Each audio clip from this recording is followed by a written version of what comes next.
ऐसा कोई भी चींटी से लेकर हाथी तक कोई जीव नहीं है कि आनंद में नहीं रहना चाहता, जीवित नहीं रहना चाहता।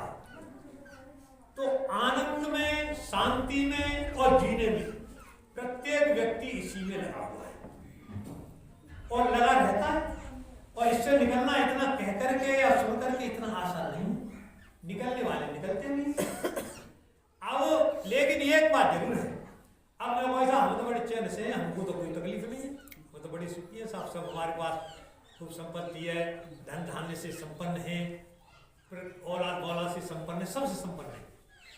तो फिर आप ये बताइए कि आप अपने से इस समाज में किसी को श्रेष्ठ मानते हैं? जरूर मानते हो। कुछ नहीं मानते हो गए तो परमात्मा को मंदिर में बैठा है उसको तो मानते। आपने उसको मूर्ति रूप में देखा हो, साक्षात्कार किसने किया हो, किसी ने भक्त ने, उसने देखा हो, और फिर ये चलते फिरते भगवान ये इस रूप में बैठे, इनको तो सब अभिवादन करते ही। क्या कारण है इसे क्यों करते हैं? क्योंकि हमारे दिमाग में ये बात बैठ गई है कि ये हमसे ज्यादा सुखी है, इसीलिए इनके अभिवादन सुखी है। और परमात्मा सुखी कौन है? आपका स्वरूप, परमात्मा स्वरूप, आनंद स्वरूप, शांति स्वरूप और सुख रूप ही है उसका स्वरूप, जिसे आप मंदिरों में, प्रवचनों में, गीता में, रामायण में, भागवत में जिसको आप ढूंढते हैं उसका स्वरूप स्वरूप क्या है? उसका स्वरूप है सतचित आनंद, यानी उसमें वो सतचित, सत है, चित है यानी ज्ञान स्वरूप है, आनंद स्वरूप है और सत्य स्वरूप है, तीन स्वरूप है। अब उसको आप हम अपने से जो श्रेष्ठ होते हैं उनके लिए क्यों देखते हैं, उनका क्यों अभिवादन करते हैं? कि या तो आप उनको अपने से शांत मानते होंगे, या अपने से उनको ज्ञानवान मानते होंगे, या उनको अपने से आनंद स्वरूप मानते होंगे।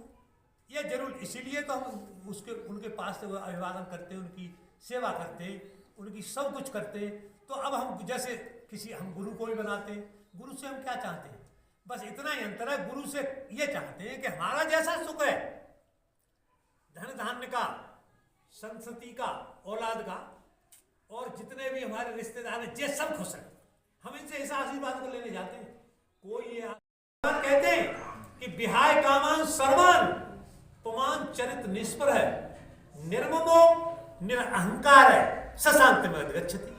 यानी मन में आई हुई जितनी, सबसे पहले कहा है आप अगर शांति, सुख और आनंद चाहते हो तो मैं कह रहा हूं आपसे कि मन में आई हुई जितनी भी वासनाएं, जितनी भी कामनाएं, आज उनको बिल्कुल निकाल दो। अगर कल आपको अगर शांति में महसूस करने लगो तो ये मान लेना कि हम जो है, जहाँ गीता गलत है, गीता गलत कहती है।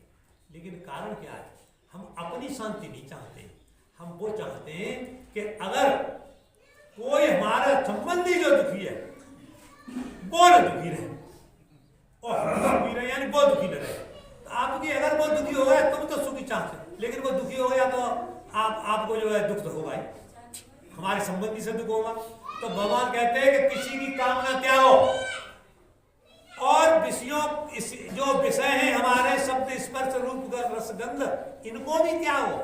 त्यागने का मतलब है तो हम सब खाना नहीं खाएंगे ना, इनमें जो आसक्ति बनी हुई है, यदि आज तो हम साहब बाजार जाएंगे और फलाने का, वो फलानी दुकान पर फलानी चीज अच्छी मिलती है उसको खाएंगे, आज हम फलानी चीज खाएंगे, अपनी हमारी रचना जो है मतलब हमको मानेगी नहीं, हमको कामना उत्पन्न जरूर कर देगी। और काम क्या है इस रचना का? इस रचना कोई काम नहीं है, ये यहाँ तक स्वाद देने के बाद भीतर चली जाती है, सबको जीवित रखती है। गड़ेला खाने वालों को जीवित रखती है, घास खाने वालों को जीवित रखती है, मुक्त को भी जीवित रखती है। जानवरों में मुक्त है और कुछ बंधे हुए, ये सब है, सब जीवित हो रहे, कोई नहीं है। हम मनुष्य, कोई अच्छी चीजें खाएगा वो भी जीवित रह रहा है, और हम अगर रूखी सूखी खा रहे तब भी क्यों? कि ये शरीर तो हमारा केवल भोजन का बना हुआ है, ये हमारा अन्नमय कोष है। अन्नमय कोष तो अन्न से ही सुखी रहेगा। अब अन्न को आप कौन से रूप में ग्रहण करते हैं? करते रहिए। तो इसके लिए क्या है कि विहाय कामान, आप पांचों विषयों की शब्द, हम हमेशा वाणी अच्छी सुनना चाहते हैं। अगर किसी ने हमसे अब शब्द कह दिया घर में, मानिए जैसे घर में माता पिता बाप बेटा बहू सास सब है, अगर काई बहू ने अगर कोई बात नेगू अगर सुर बदल के सास से कोई बात कही नहीं तो उन्हें बड़ा कष्ट लगेगा। चुप लगे चुप कि वे सब शब्द अच्छा सुनना चाहती हैं, वो अच्छा शब्द सुनना चाहते हैं। हम अपने बेटे से, अपने हरेक संबंधी से हम अच्छा शब्द सुनना चाहते हैं, क्योंकि शब्द हमको आनंद दे रहा है सुनना। अरे हम सुनना क्यों चाहते हो तुम? इस शब्द को त्यागो, जैसा आ रहा है ऐसा सुनो, उसमें आसक्ति मत करो। ये सब विषयों की जब आसक्ति त्याग देंगे, ये नहीं है कि आसक्ति त्याग देंगे तो आप भूखे रहेंगे या कोई चीज सुनेंगे नहीं या किसी को देखेंगे नहीं, ठीक है ना, या कोई रस पिएंगे नहीं या हम इस शरीर की देखभाल नहीं करेंगे, ये मतलब नहीं है। मतलब तो यह है कि इसमें जिन चीजों से हमने आसक्ति बना रखी है, उन आसक्तियों को जब हम त्याग देंगे तो हम आप उसी पे आसक्तियों के निष्प्रह हो जाएंगे। तो फिर इसके बाद हमको होगी ममता। ममता तो हमारी बंधी हुई है साहब, ममता तो किसी से नहीं छूटती है। हमको किसी से अगर एक कुत्ता पाल लें 10 दिन में, तो 10 दिन उस कुत्ते से भी इतनी ममता हो जाती है कि उसको के लिए भी हम बड़ा चिंतन करते हैं। तो ये ममता क्या है? ये ममता अंत तक नहीं जाएगी, जब तक नहीं जाएगी जब तक तुम उस सुख की और शांति की, हमेशा की चिर रहने वाले सुख की, जो तुम्हारा स्वरूप है, जो तुम्हारा स्वरूप है, तुम शांत रहना चाहते हो, तुम आनंद में रहना चाहते हो। मुझे कोई बता दे कि कोई व्यक्ति ऐसा हो जो दुखी रहना चाहता हो। आज किसी के परिवार में कोई अप्रिय घटना हो जाएगी, तो अप्रिय घटना हो जाएगी तो आज रहेगी दुख, इतना कल नहीं होगा, परसों होगा, 10-15 महीना 4 महीना में सब भूल जाएंगे। यानी क्यों? इसे क्यों भूलते हैं आप ये नहीं जानते हो, क्योंकि तुम हर समय आनंद स्वरूप ही हो और आनंद में रहना ही चाहते हो, तो दुख तुमको आ कैसे जाएगा? अब यही बात है, हमारी इतनी कर्री बात है, इतना देखना है हमको कि जो हमको 1 महीने बाद, 2 महीने बाद, 6 महीने बाद उसको हम भूल जाते हैं जिसने हमको बहुत कष्ट दिया था। अगर ऐसी भावना बन जाए कि उस वो कष्ट के समय भी आप उसे भूल जाए, हो गया आनंद। फिर शांति आनंद को कोई आपको ले नहीं सकता है। लेकिन अब बात यह ना कि हम तो अपने उसी में लगे हुए हैं, हम संतों महाराजाओं की सेवा भी करते हैं, हम रामायण भी सुनते हैं, गीता भी सुनते हैं, लेकिन हमारी कामना इतनी प्रबल होती है कि ये कामना ममता से, अहंकार से, सबसे हटने नहीं देती। तो विहाय कामान शर्मान, अब इसके लिए करेंगे क्या? अब आप लोगों ने कहा कि हम एक संग आते ममता के चोर नहीं, ये हमारे शरीर जो है 3 गुणों का बना हुआ है, सत्य, रज, तम का। सत्य का ये लक्षण होता है।